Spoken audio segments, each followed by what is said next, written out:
Olá, bem-vindo ao Café com Cavanha. Estamos hoje com Lideniro Alegre, engenheiro, PhD, vice-presidente e diretor da consultoria Opla. Anabal Santos, engenheiro, MBA, mestre, secretário executivo da ABPIP e diretor na Solução Energia. Convidamos Alegre e Anabal para falarmos sobre o novo mapa do Brasil onshore, convencional e não convencional. Boa tarde, Alegre. Boa tarde, Anabal. Boa tarde, Cavanha. Tudo bem? Tudo bem, ótimo. Prazer em ter vocês aqui no Prazer é todo meu. Alegre, começar com sua experiência de 40 anos de petróleo, né? Ótima experiência. Como é a história resumida das bacias, reservas, produção do onshore brasileiro? Eu preparei, é muito bom a gente preparar uma colinha, né? Eu sempre faço esse tipo de coisa. E tudo começou, na verdade, no onshore. A vida toda do petróleo começou no onshore. Eu não vou até lá, muito longe na história, mas eu vou citar algumas frases só para contextualizar a história do onshore no Brasil. Vocês lembram que em 1998, né, teve a rodada zero. A Petrobras foi criada em 53, ficou com monopólio até 95, por aí, em 98, onde foi a rodada zero. Antes, a Petrobras tinha direito de tudo no Brasil. Ela tinha terra, ela tinha mar, e ela perfurava onde ela queria, sem ter ring fence. Em 98, o governo disse que o governo tem monopólio, tirou o monopólio da Petrobras e disse: Petrobras, escolha o que você quer. Que é a Lei 9478. Que é a Lei 9478. Então, que é chamada Lei de Petróleo. E a Petrobras, na época, ela escolheu 397 áreas e assinou 397 contratos com a ANP, onde englobava 282 campos, 115 blocos exploratórios. Muito pouco bloco exploratório comparando com o que nós temos hoje, né? E nesses campos que ela pegou, tinha 231 de produção, e a produção na época de terra era em torno de 180 mil barris por dia. E no mar, em torno de 790, daí aí uns 900, quase 1.000 barris por dia. 1 milhão. 1 milhão de barris por dia lá em 98. E se passou, senhores, 20 anos, até hoje, e a Petrobras, na verdade, ela perdeu o monopólio de lei, mas ela manteve o monopólio de mercado. Se você olhar hoje, ela tem 98% da produção em terra, é Petrobras. 93% no mar, é Petrobras. Ela tem 100% da logística, tem 100% do refino. Então, ela manteve o monopólio de mercado até hoje, né? A ANP, ela licitou, ela fez 15 rodadas, né, mais incluindo a do pré-sal. Esses são dados da ANP. Ela licitou 4.595 áreas. E dessas, 1.016 por aí transformou em contratos. Nem todas foram adquiridas. E, incrível que pareça, em terra foi assinado, desde aquela época de 98 até hoje, 658 contratos.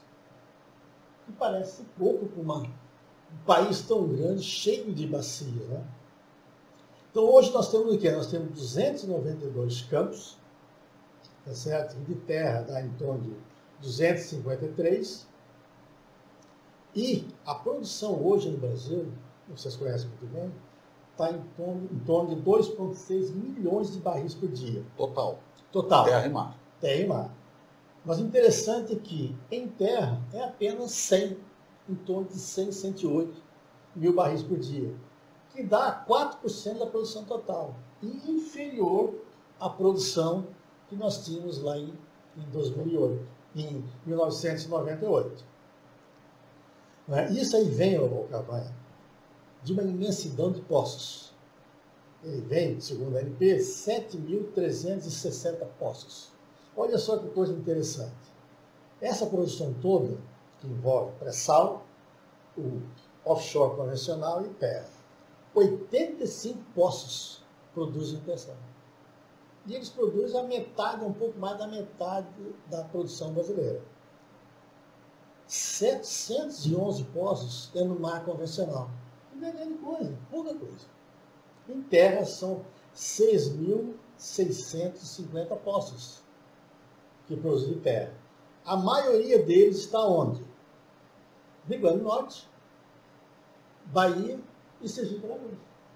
Então está concentrado esse número de poços. Agora, Alegre, das reservas de 12 ou 13 bilhões de barris de reserva, né, que nós temos, quanto é terra e quanto é mar? Você tem isso na cabeça?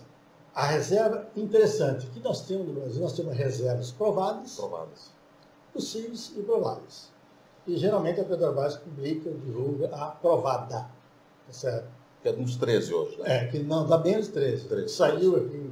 Que a reserva é sempre publicada em 31 de dezembro do ano anterior. Então já saiu. Está dando aprovada em torno de 10 milhões e 700 por aí. 10 bilhões. A reserva da Petrobras.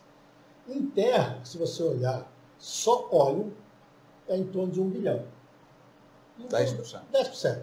Tá certo? Mas a produção é 4%. E a produção é 4%. E esse 1 bilhão se mantém praticamente constante, porque não se produz muito em terra.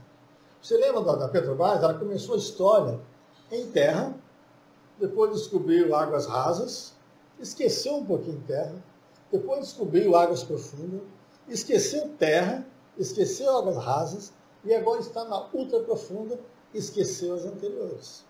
Então, hoje a Petrobras não está investindo, e não investiu durante esses 20 anos, no onshore, para que essa produção se mantivesse crescente, ou então que não fosse definhando com o tempo, definhando em produção, definhando em termos de poços exploratórios, que a Petrobras não perfurou poço exploratório, e muito menos poços de produção.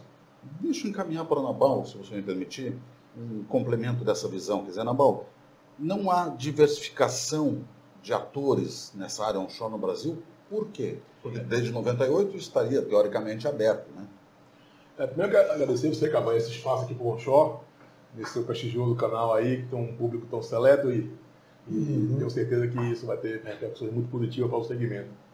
E respondendo a sua pergunta, isso para mim foi um erro estratégico que o Brasil cometeu, né? Essa percepção de que uma única empresa estatal poderia resolver todas as demandas e todos os desafios que a atividade de petróleo tem. E como estava colocando aí o número do Alegre, nós hoje vivemos uma tríplice coincidência perversa. O Brasil tem provavelmente uma das maiores bacias alimentares do mundo terrestre, tem uma das piores taxas de exploração. Nós só exploramos 5% das nossas bacias sedimentares. E aquelas que exploramos, temos uma taxa de recuperação muito baixa. Então, isso que eu digo, o monopólio e a forma com que o Brasil conviveu com o monopólio levou à situação dessa tríplice coincidência perversa para o onshore. E não foi por falta de atores e nem agentes interessados. Eu me lembro bem que a primeira rodadinha da ANP, lá pelos anos 2005, houveram 156 empresas de pequeno e médio porte interessadas em participar disso. Tem até uma história muito curiosa, que tem até uma clínica médica que se habilitou e que participar. Então, em verdade, a gente até hoje não conseguiu fazer com que esse mercado fosse plural. E como vocês sabem, e provavelmente também os seus seguidores, o mundo inteiro funciona com modelo complementar, né? Grandes empresas cuidam de grandes campos e pequenas empresas ou menores empresas cuidam de coisas menores. Aliás, como dizia o Giuseppe Balcon, o saudoso e querido Giuseppe, dono de mercado não tem quitanda. Então, acho que a questão foi o Brasil não teve a visão estratégica de como cuidar do seu portfólio de petróleo. Nabal, os governos dificultavam a entrada de novos atores ou isso era uma coisa que o mercado, atratividade, o que era que acontecia? Na verdade, não tinha nessa perspectiva há muito pouco tempo atrás, né? O Brasil confiou e entregou essa questão, a gestão dos seus recursos de petróleo à Petrobras. Como tudo na vida, com alguns acertos e com outros enganos, né? Por exemplo, a questão do gás, que o Danilo se lembra disso, né? Toda vez que se encontrava uma exigência de gás, é um problema porque não tem... Então não foi uma questão do governo exatamente, foi um país mesmo. Né? Nós não, na medida em que começou a se falar nessa abertura a partir da lei do petróleo, o mercado foi se organizando, né? E nós temos um mercado muito, muito recente ainda, e tentando fazer essa distribuição, e aí acho que nós perdemos um pouco da celeridade com esse processo nos últimos anos. A BPIP tem 12 anos, e tem 12 anos que a gente fala desse assunto. Agora, deixa eu encaminhar uma questão, que a gente falou que 5% da bacia sedimentar brasileira onshore é trabalhada. Como nos outros países, vamos pensar em Argentina, Estados Unidos, o que mais? México, não sei. Deixa eu falar uma coisa sobre isso. No Brasil, nós temos hoje, desde a primeira história do Brasil do petróleo, 30 mil poços perfurados. Se você olhar a Argentina, um país menor que o Brasil, tem em torno de 60, um pouco mais, 60 mil poços. Se nós olharmos os Estados Unidos, ele tem mais de 1 milhão de poços perfurados. Então ali, Cavalho, não tem áreas, não tem bacias que não tenha sido perfurado. É o que acontece aqui no Brasil. Nós temos áreas virgens que nem sequer passou uma sonda por perto. Nem sísmica. Nem sísmica, nada. Nós temos 29 bacias no Brasil que tem potencial de ter hidrocarboneto. Quem está produzindo? Nós estamos focando em terra, né? Estamos focando em onshore, tá certo? Nas bacias onshore que nós temos produzindo Recôncavo, o Espírito Santo, terra que é pouco, Rio Grande do o Norte, Rio Grande do Norte e Sergipe Alagoas. As outras estão começando agora na parte de produção de gás, que é a bacia de Parnaíba, que tem potencial para gás, que está começando. Então, se nós olharmos a quantidade de poços que tem perfurado no Brasil, significa que nós exploramos apenas 5% de todas as bacias. Mas o modelo licitatório, o modelo de concessão, é tão diferente nos outros países em relação ao Brasil? O que é tão diferente? Se nós olharmos a regulação no Canadá, eu estive no Canadá em novembro do ano passado, e conversei com as pessoas de lá, eles têm licitações toda semana. Mas aqui a gente tem agora o aberto. Aberto, que está começando. Aí que está, existe o passado. Entendi. E o passado recente, onde a ANP, que nós podemos conversar, que a ANP, o Ministério da Energia, né, estão fazendo muita coisa. Entendi. Só que o passado é muito recente. O passado recente. A transformação vem agora, vem então. Vem agora. Então, a gente tem a expectativa que haja uma transformação. Então, se nós olharmos nos Estados Unidos, há uma regulação para a terra, uma regulação para mar. Há uma regulação para não convencional e para convencional. E elas são diferentes do ponto de vista de complexidade. De complexidade. O mundo do onshore é completamente diferente do offshore. Vamos olhar o Brasil. Nós temos 3 ambientes típicos aqui, que é o onshore, onde investimento, que 1 bilhão de dólares para o onshore é uma festa. 1 bilhão de dólares por pressão, nada. Uma sonda de terra, você põe em cima do caminhão. Uma sonda de perfuração para águas profundas requer uma logística. Então, são 2 mundos completamente diferentes. Os acidentes de um têm um tipo de resultado. Os acidentes a produtividade de um é diferente da outra. E quando a ANP começou em 98 a legislação, a regulamentação das leis, existiu o que na época? Uma visão muito boa do offshore. Então, toda a regulação tem o sotaque de offshore. E não tem o sotaque ainda do onshore.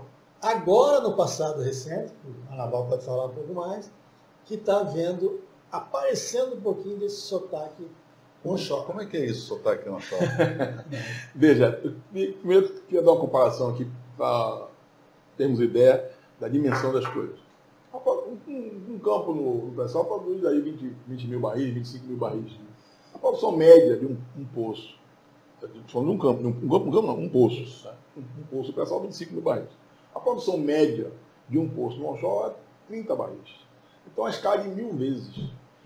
E o que se precisa do ponto de vista regulatório, de maneira geral, não só no âmbito da ANP não, é exatamente os mesmos requisitos, as mesmas obrigações, para realidade tão distintas. Né? Então, esse é um contrato. E como bem o Alegre comentou, eu digo sempre, e os nossos associados também repetem isso, nós fizemos, quando eu digo nós, é o Brasil, fez nos últimos 12 meses mais do que se fez em 12 anos. Né? Então, a ANP, eu saúdo isso, porque nós somos sempre um crítico muito mordaz da ANP, pela dificuldade que tínhamos de ser percebida a nossa realidade. E nesses últimos 12 meses, a ANP fez uma verdadeira revolução.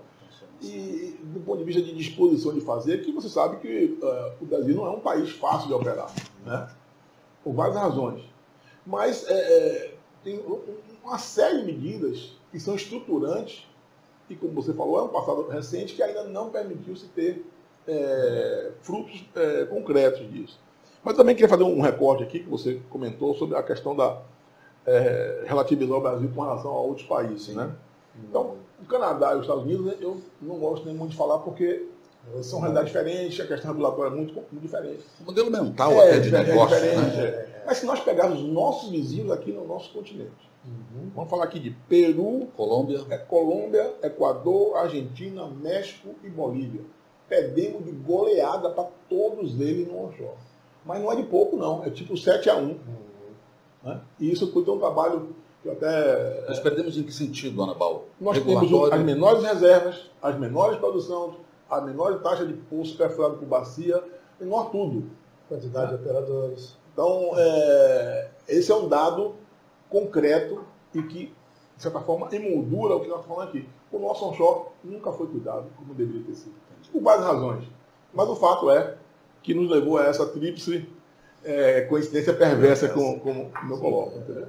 Então é isso. Nós estamos agora tentando traduzir, né, com a ajuda, eu tenho que fazer essa referência, primeiro para a sensibilidade do Décio Oddone, que no primeiro momento, quando ele assumiu a agência, ele percebeu a necessidade de criar uma interlocução mais fácil para os pequenos e médios operadores e criou uma coordenação de área terrestre, que era o Freitas. Que é o Freitas, uma pessoa com um equilíbrio, um regulador na essência. Uma pessoa que ouve e escuta e diz sim quando é sim e diz não quando é não. E isso é muito bem entendido pelo mercado. E esse pleito era um pleito quase que da gênese da BIP, né? Pela dificuldade que tinha do pequeno operador, está circulando em várias pretendências temáticas como é estruturada a ANP. Então, isso tudo proporcionou que fosse feita algumas alterações, e até de postura da ANP. Né? Nós temos já fatos concretos aí, a revisão da política do royalties, uma visão equilibrada de não se desconsiderar a contrapartida que o setor tem que dar para a sociedade, mas também permitindo um fomento de aumento de produção. Né? E aí, aproveito para você continuar, por favor, colocando a ABPIP, depois explica para a gente o que é a ABPIP, né? IBP, a relação entre os dois, a relação dessas coisas, tanto com fornecedores quanto com os reguladores, inclusive IBAMA. Quer dizer, esse ecossistema, né? Reguladores, ABPIP, a IBP e fornecedores. Se você puder continuar, por favor. Bom, o IBP é um parceiro, na verdade, quase pai de todos nós, né? E desde muito tempo, de todas as gestões com as quais a gente, depois da época da questão da BPIP, nós tivemos sempre um bom relacionamento. Mas claro que o IBP tem um foco primordial, e isso é dito por mim, né, para a própria BPIP, pela pujança que tem o offshore. E a BPIP, quando surgiu, foi um pouco de ocupar essa lacuna que tinha de alguma entidade cuidando desse segmento. Então, como eu falei antes, nós temos 12 anos, a BPIP é a Associação Brasileira de Produtores Independentes de Petróleo e Gás. Né? Okay. E no nosso estatuto nós temos espaço para sócios, além dos sócios operadores, sócios fornecedores, para que se criar um ambiente de negócio. Nós temos as companhias de serviço, são nossos associados, no sentido com essa categoria. De operadores tem quantos? Nós somos 16 operadores, companhias de serviço nós somos 10.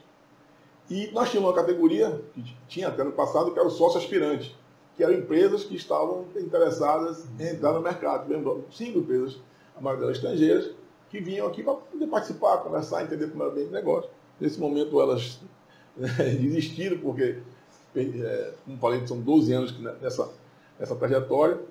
E a nossa relação com os órgãos reguladores e de controle são muito saudáveis, né? Eu acho que nós estamos vivendo um momento muito particular, né? Eu brinco sempre que tem uma época que a gente tomava café quente, água gelada, e muita conversa e pouca coisa. Depois passou uma época para nem conversa, café frio e água quente. E agora eu acho que o Brasil está percebendo, principalmente, Cavanha, pelo clamor popular que existe nessas regiões, né? Então, frases como o Daniel abriu a participação dele aqui, falando, tem frases que são emblemáticas. Nós tivemos um evento lá na Bahia, chamado Petronor, em maio de 2018, onde foi a EPE, o Ministério da Energia, a ANP, Petrobras, e de lá se cunhou uma frase da plateia que falou, esse momento nós estamos vendo do poço à fome, porque o desemprego em função da redução de atividade nessas bacias é muito grave. E a redução de atividade por conta das políticas de governo e da regulação. Eu digo o seguinte, deixa eu só complementar um pouquinho. As atividades onshore têm um impacto socioeconômico bem maior do que a atividade offshore, principalmente em pré-sal. Certo? Então, o Anabal conhece muito bem, pode explicar mais do que eu. Mas o que eu quero dizer sobre o alinhamento que está nesse passado recente do Ministério de Minas e Energia, que tinha lá o senhor Márcio Félix, o João Vicente, alinhado com a ABPIP, alinhado com a ANP, desde o Décio Donner até os diretores, até o Freitas, que é o CAT. O IBP, ele tem aquela visão mais macro do offshore, mas ele criou um comitê. Eu não estou falando aqui o nome do IBP, mas eu faço parte desse comitê de onshore e águas rasas. Então, há um alinhamento dos astros, desde Brasília, as empresas e as entidades. Tá certo? Está faltando alguma coisa nesse alinhamento que nós podemos explorar aqui. Mas deixa eu inserir mais uma variável nessa conversa. E o desinvestimento da Petrobras, como é que isso está nesse bojo? Isso, bom, primeiro, vai acontecer ou não vai? Segundo, que influência isso vai ter nesse mercado? Eu acho que nesse alinhamento que o Alegre está falando, está faltando um astro, que é o astro rei, que é a Petrobras, né? E eu só queria, de novo, trazer uma métrica, que é importante, aproveitar o seu prestígio aqui. Foi feito um estudo na Federação da Indústria da Bahia sobre o impacto de geração de emprego da atividade de petróleo em cima de uma realidade da Bahia. Então, esse estudo está disponível até na internet, e ele, igual essas palavras, igual esses números, ele chegou à conclusão seguinte, que a cada 10 mil barris, para mais ou para menos, há uma relação de 23 mil empregos diretos e indiretos ou pelo efeito renda. Porque, como nós sabemos, a indústria do petróleo ela tem uma massa salarial maior do que qualquer outra atividade. Então, por exemplo, é um exemplo que eu uso sempre. O motorista de um caminhão MUNC, que trabalha na indústria do petróleo, ele ganha muito mais, pelo menos o dobro do mesmo motorista, do mesmo caminhão MUNC, trabalhando em outra atividade. Anabal, 23 mil empregos para 10 mil barris, quer dizer que esses empregos nos fornecedores, em todo o conjunto? Empregos diretos, né, indiretos e pelo efeito renda. O que é o efeito renda? Eu economista, não sou economista não, mas eu vou dar aqui um chute. Né? É pela capacidade de compra, né, desses trabalhadores que trabalham direto ou indiretamente ligados à atividade. Como ele tem um poder aquisitivo um pouco melhor, ele consome mais e isso gera emprego no comércio, enfim. E principalmente nessas cidades onde estão os campos terrestres do Brasil, que são cidades pequenas, né, de baixo DH, isso tem um impacto fantástico. Um dado concreto dito pelo prefeito de Mato São João. A arrecadação do ISS e do royalties do petróleo no município de Mato São João é maior que o IPTU de Mato São João. E o IPTU de Mato São João não é IPTU urbano, não, é IPTU de Sauípe, Praia do Forte, que são dos turismo que estava consolidado há muitos anos. Então, é nesse aspecto que eu trago de volta aqui o que nós estávamos conversando inicialmente. Então, inclusive, Cavanha, nós estamos concluindo aqui uma nota técnica justamente com essa abordagem que você colocou. O projeto de desenvolvimento da Petrobras e as consequências para o Brasil. Mas primeiro, Anabal, Alegre, esse desinvestimento vai acontecer? Claro, ninguém tem certeza de nada. Eu pergunto para vocês a percepção de vocês. E segundo, que tamanho isso tem e que impacto isso tem? Nós estamos buscando, junto a BPIP, a IBP, que nós chamamos criar ou recriar, né, uma indústria do petróleo para o onshore. Entendi. Que a gente não tem ainda isso aí. Entendi. E o pequeno produtor, alguns até arriscam a ir para a exploração, mas a maioria quer comprar produção. E os campos que estão produzindo hoje no onshore, 99% estão na mão da Petrobras. Então, a gente mostra a importância que é o desinvestimento da Petrobras. Porque é fase de produção e isso seria comprado com uma rapidez grande. Exatamente. Então, o cara... Já monetizado. Monetizado. O cara compra, ele vai triplicar a produção, por expertise dele, mas a matéria-prima dessa produção ainda está na mão da Petrobras. A Petrobras está oferecendo nesses projetos Topázio, Ártico, quase 100, 120 campos.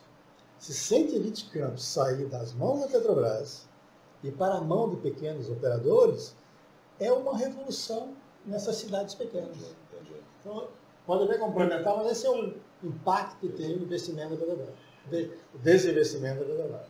Talvez, só para contextualizar, ninguém está querendo inventar a roda. O mundo inteiro funciona assim, em qualquer atividade.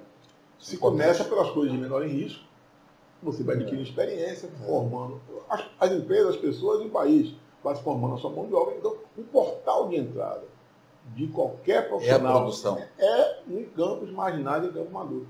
Funciona assim no mundo inteiro. E quando consolida, consegue assumir mais risco. Exatamente. Vai ser para capacitado. montante do processo. Exatamente. Aqui no Brasil, nós estamos num modelo um pouco ao contrário. Por falta de oportunidade nos campos terrestres maduros, o portfólio das empresas entrantes, exploratório, é muito maior do que o portfólio das empresas de áreas produtoras.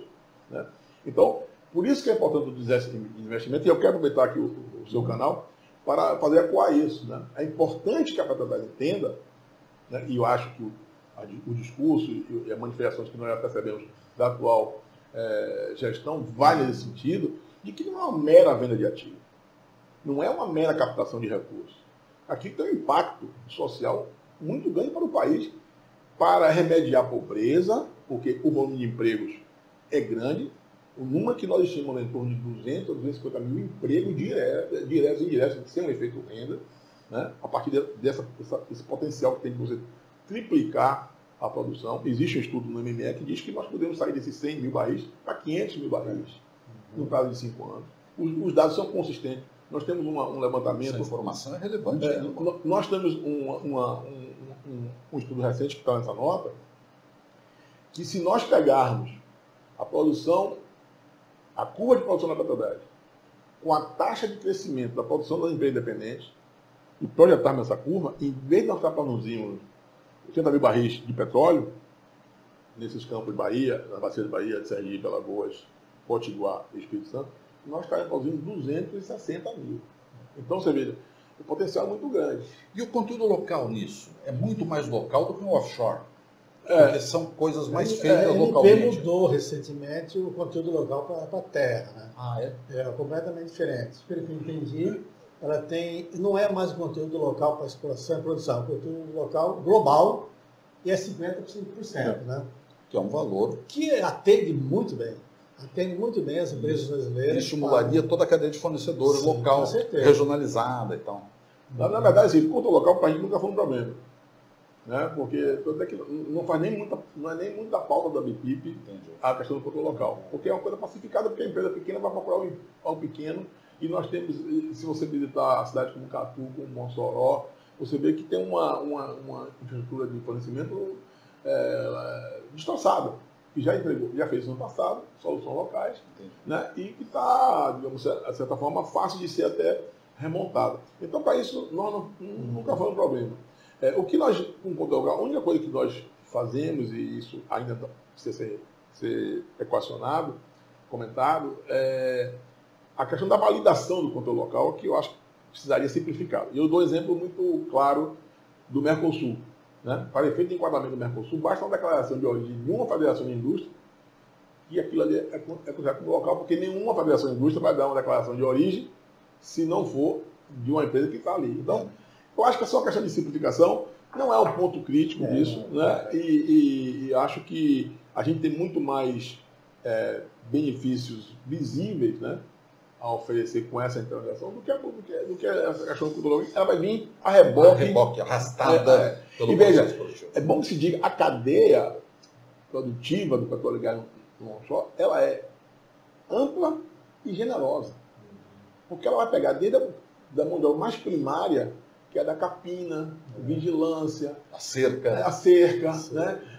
O eletricista de baixa tensão, pintor, soldador de baixo... Até a recuperação do reservatório, mas depois eu quero perguntar para você, porque você é especialista, né? Então, assim, ela é uma cadeia generosa, né? Ela é uma cadeia generosa. Não precisa esse grau de especialização sofisticado, porque é o offshore. Porque as soluções do onshore têm que ser eminentemente baratas. Mesmo aquelas serviços especializados, normalmente são serviços de segunda ou terceira geração. Você tem muito mais naturalmente as coisas locais, né, na Bauer Electric. Tem lá o log, tem lá, que são coisas um pouquinho mais especializadas, que aí você depende de coisas. Mas a quantidade de coisas locais é muito maior. Né? Sem dúvida. Muito interessante. E a regulação, você falou um ponto interessante, me chamou a atenção, para a complexidade burocrática da regulação, né?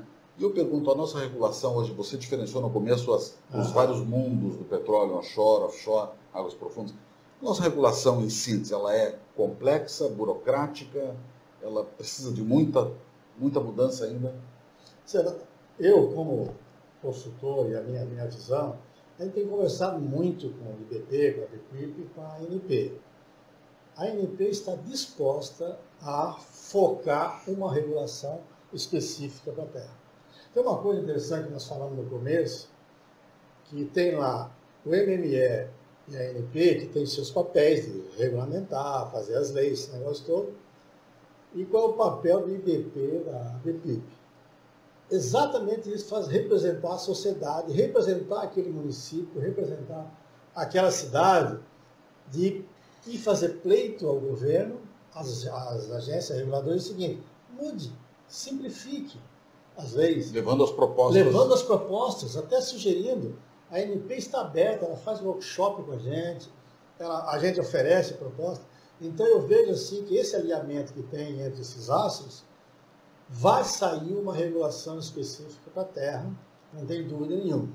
Vai devagar, porque tem a parte legal, tem a parte que tem que ir devagar mesmo. Mas eu vejo como perspectiva futuro uma regulação específica para a terra. Mas, Ana Bauer e Alegre, tem também uma questão de mindset, de modelo mental, não tem? Porque é muito fiscalizatório, muito prescritivo. Quer dizer, eu acho que tem que deixar o mercado resolver grande parte das coisas, e se pegar errado, aí faz um estardalhaço com o que deu errado. Mas, em princípio, deixa as coisas funcionar pelo mercado, não é isso? Exatamente. Eu acho que isso é o principal desafio da ANP, nesse sentido, né?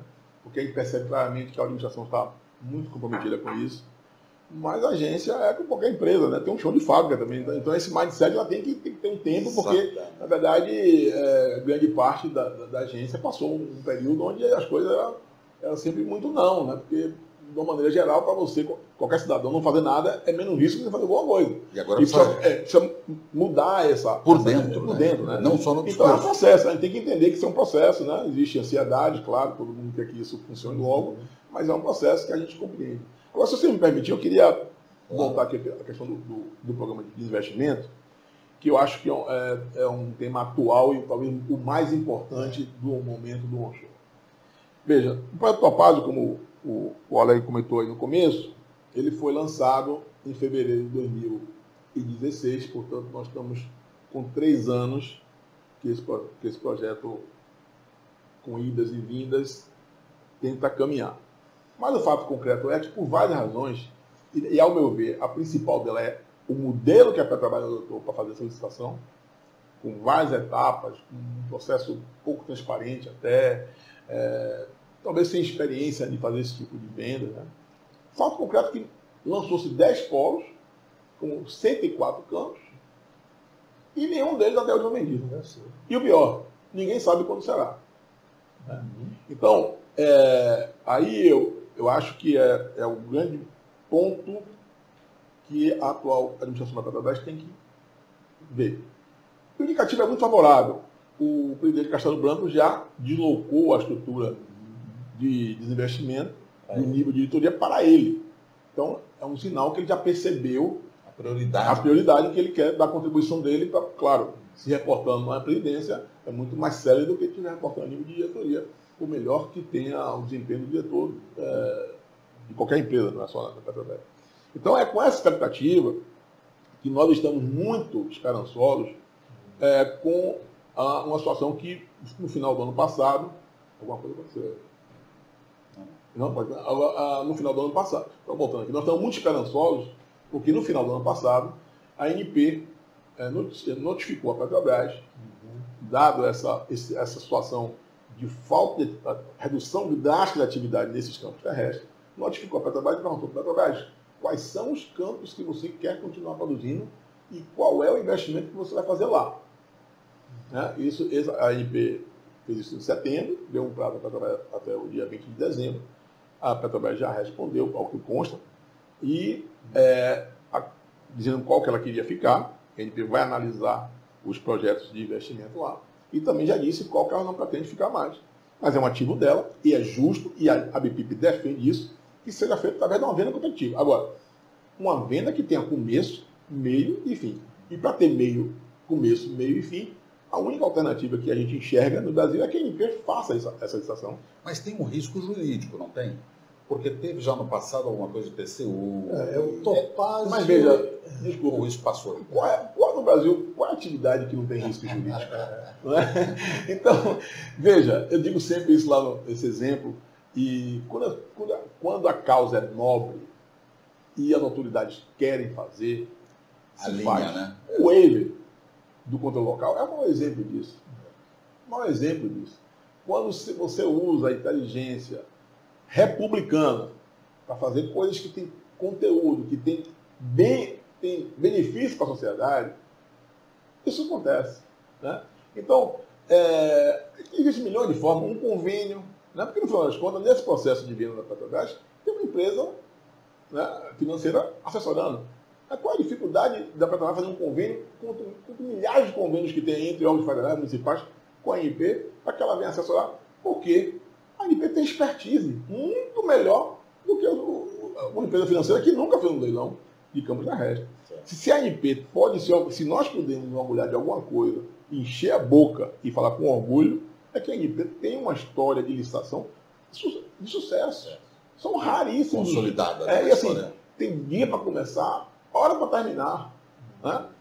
E as dificuldades que tem, jurídicas que já houveram, a ANP administrou ela com muita competência em todas as suas gestões. Boa notícia. Em todas as gestões. Então, esse é um apelo que nós estamos fazendo já há algum tempo. Olha, não vamos querer reinventar a roda. Veja, a equipe da Petrobras não tem expertise, não é vender uma participação num campo marítimo que eu vendo para o meu parceiro, eu tenho 50, você tem 50, eu faço 20 para você. Isso é um contrato feito no escritório. Né? Então, a Petrobras nunca teve essa experiência de vender um campo terrestre. É uma interface externa total. Pois é, então assim, e a empresa faz isso a vida inteira. Então, eu acho que seria, e veja, além disso, tem uma questão de ordenamento, porque veja, uma coisa é você fazer a venda, né, e outra coisa é você fazer a cessão. Né? E essa cessão, neste caso aqui, ainda tem outros complicadores, abandono, prorrogação de prazo do contrato. Então, se a ANP vem para dentro do processo, desde o começo, você pega 4 processos distintos e complexos e une em um só. Acabou a licitação, acabaram os problemas, está assinado o contrato para o vencedor e essas questões de abandono e de prorrogação do contrato estão resolvidas porque estava no edital desde o começo. Né? Muito bom. Agora me diga uma coisa, quer dizer, tentando consolidar, e o futuro, as tecnologias, a recuperação secundária, o rejuvenescimento de Campos Alegre, como é que é? É o seguinte, para você pegar um campo velho, você tem alguns projetos estruturantes, como se diz. O que você quer? Alongar a vida do campo? Você quer aumentar o fator de recuperação? Quer dizer, aumentar as reservas? Você quer diminuir o declínio de produção? Então, existem tecnologias que você coloca conforme a vida do campo e conforme o campo. Não é qualquer campo que recebe qualquer tecnologia. Então, eu divido a tecnologia em 3 pontos. Seria, primeiro, hoje em dia, a quantidade de informação é muito grande. Então, uma tecnologia de processamento de dados é importante. Segundo, tecnologia de equipamentos. No offshore, tem muita tecnologia de equipamentos. Por exemplo, bombeio multifase submerso, Isso é uma tecnologia imensa. No onshore tem bombas que também... BCP tem bomba que tem tecnologia também envolvida.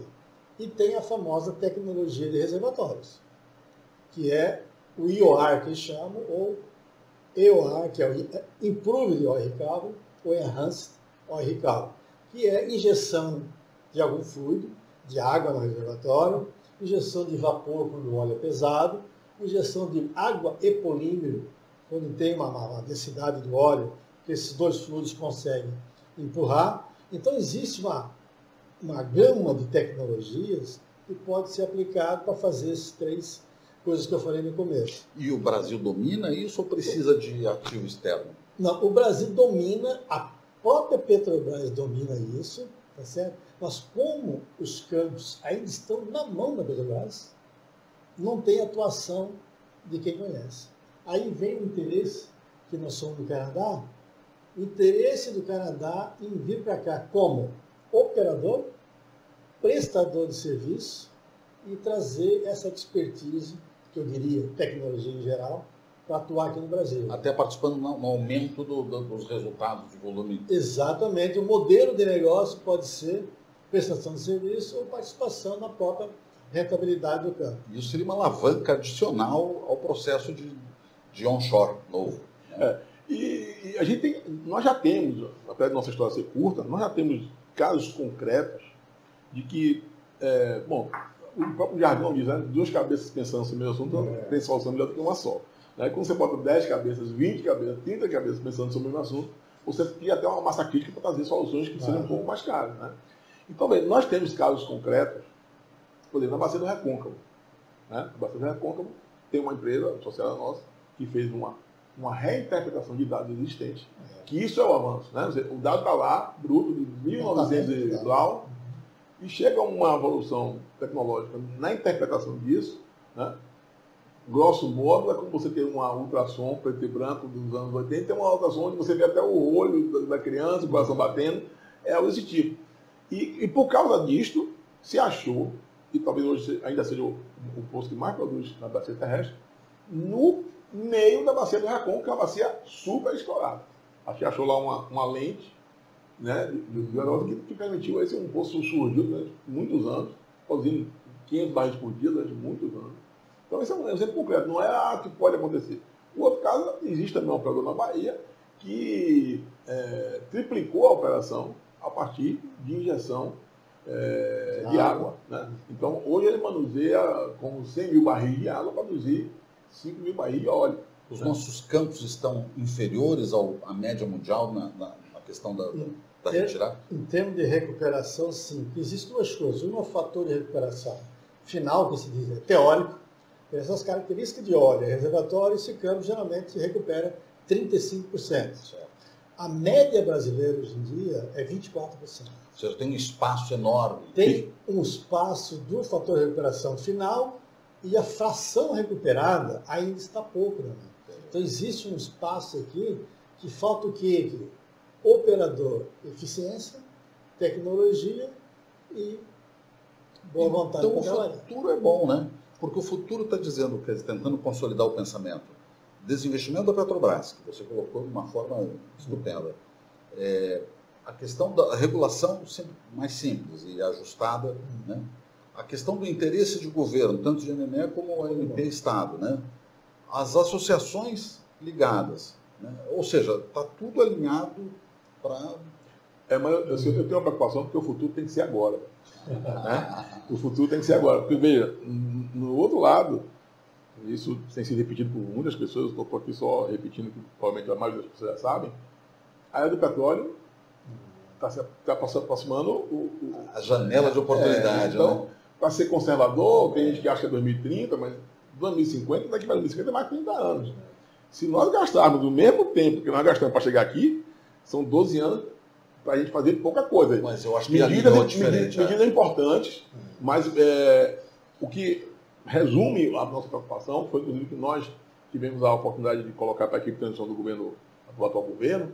O que é que vocês precisam? O que é que o onshore precisa? Priorização, continuidade com celeridade. O Brasil já sabe o que tem que ser feito, já sabe como fazer o que tem que ser feito, já sabe quem são os agentes. Nós temos quase uma voz unânime no país. É só precisa apertar o botão do on. Tá bom. Agora, faltou uma variável que a gente queria também, que é o não convencional. Que não... Isso que é importante. Vou te ver. Se você olhar que nós temos 5% das nossas bacias produzindo, aí existe um convencional muito grande para explorar. E ainda existe potencial para não convencional, que já devia ter começado. Já devia ter começado. Está zerado ainda, né? Esse está zerado. Não produz. Teve na rodada... Nem explorou, né? Acho que foi na rodada 12, me lembro, que teve blocos oferecidos no não convencional e no fim foram retirados e não deu continuidade. De 12 para hoje são 8 anos que podia ter feito alguma coisa. O que você está dizendo é o seguinte, tem o onshore águas profundas, pré-sal, etc., tem o onshore águas rasas, tem o onshore convencional e tem o onshore não convencional. Nós temos tudo isso, mas não estamos distribuindo essa riqueza de forma adequada. Corretamente.